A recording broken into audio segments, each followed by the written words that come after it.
Today I will show you how to create a subdomain in GoDaddy.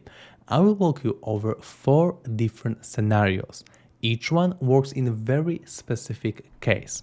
The 4 options here are domain forwarding, a record, cPanel, or CNAME record. Let's take a look at all 4 of those. First one, domain forwarding. If you Google how to create a subdomain, this is the most popular method shown.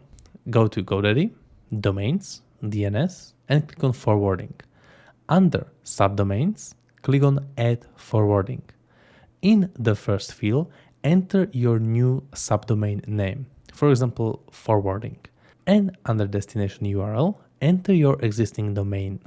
Keep this set to 301 forwarding, and you are done. It was that simple. But not really. There's a problem with this setup. This is only HTTP redirect. This is not a real DNS record inside here. So what we are actually doing here is just bouncing between some pages. And this is quite problematic for one reason, because this is not only one DNS lookup. This will require you 2 DNS lookups. Now you may be asking yourself, but okay, what is DNS lookup? Well, let me explain you on this example. As humans, we like to remember actual words. For example, mydomain.com.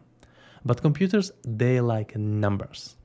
And DNS lookup is basically the translation between what us humans put here. It will go and translate it into the IP address so that computers can go and work with this. Now, if you set it up with domain forwarding, this is what's going to happen.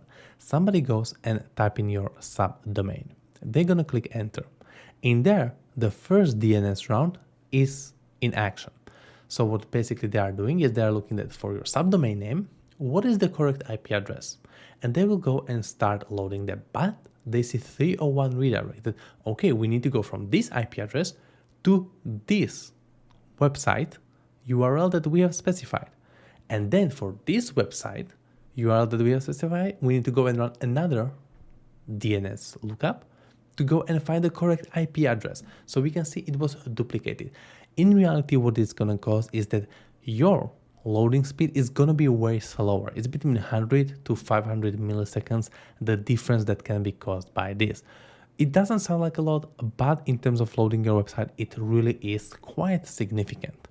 Also, very important is that with the forwarding, your URL that you're going to go and input will change to the new one at the end.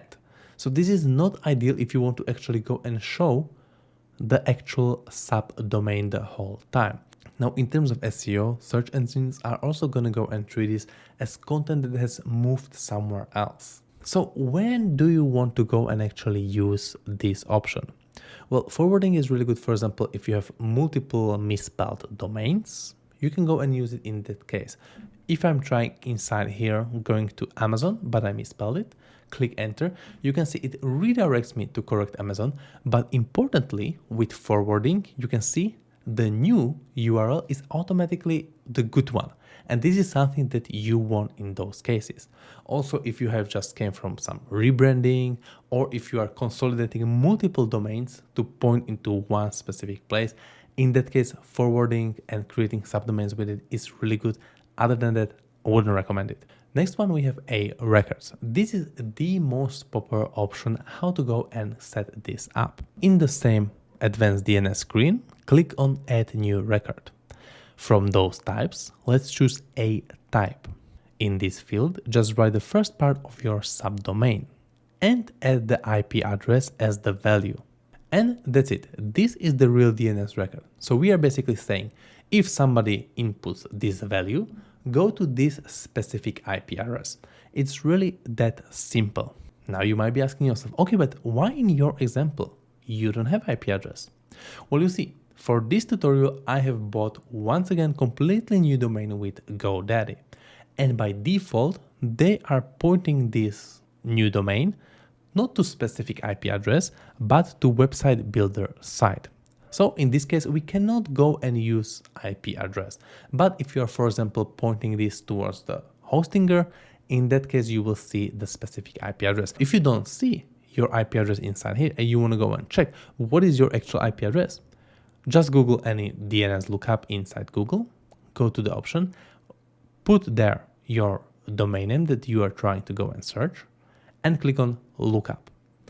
It will go and find you all the servers and all the IP addresses that you are currently in, and you want to take all of those and inside your A record, if you have more than one, add all of them inside here, and then you can save it and then it would work. So this is really important. Also, whenever you are setting this up, I see a lot of confusion that some people set it up, but it's not working for some reason. This can be caused when you have a different name server, because that's the authority in here. That's where we want to go and put the A record in. Next option is going to be cPanel. So where can we go and directly use cPanel to create our subdomain? Also, in this example, I will be referring to it as a cPanel, but every web hosting provider, they can have their own version. For example, for Hostinger, it's not a cPanel, it's a hPanel, but we're going to refer it to as a cPanel. Now, in cPanel, it's very simple. You just need to go to cPanel, go to domains, subdomains, type in your subdomains and hit create. It's really that simple. So what is the difference when creating this with a cPanel? Well, the process is fairly similar to classical A record. In the first case, it will go and just create basically an A record. It will go and direct it to a specific IP address. But then it will also go and create a specific folder like public_HTML/blog or whatever you put in there.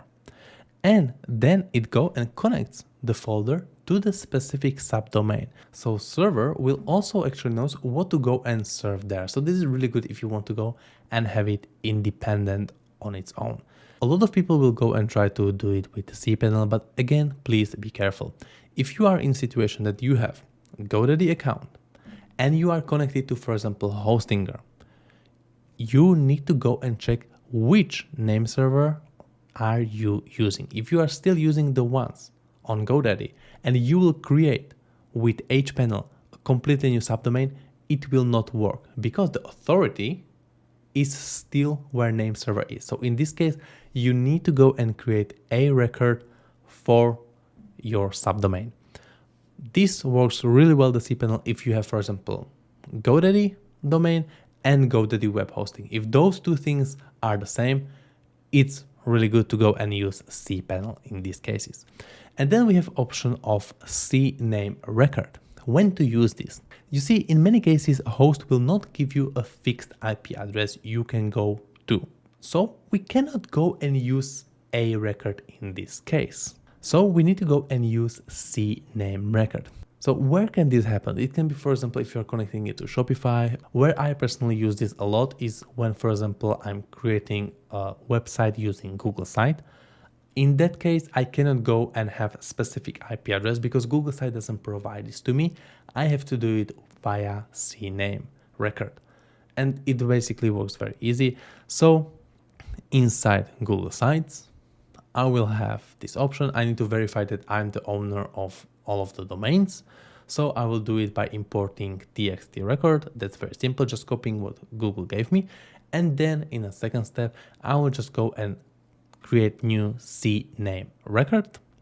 And again, copy whatever Google will give me. I'll just copy it, place it inside here, publish it, and it should work. So in those cases, also sometimes you might go and use CNAME option, but I would usually go with this only in very specific scenarios.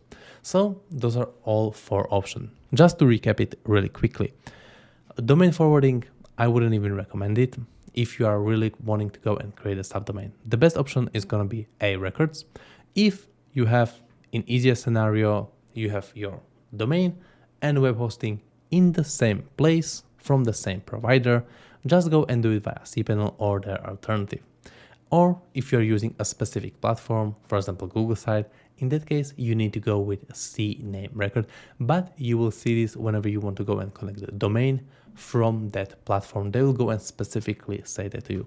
And this is everything from this video. Those are all 4 options. If you have any questions, please feel free to write them down in the description and I will try to get back to you as soon as possible. Hopefully it was easy to follow. This is everything from me. Have a nice day and goodbye.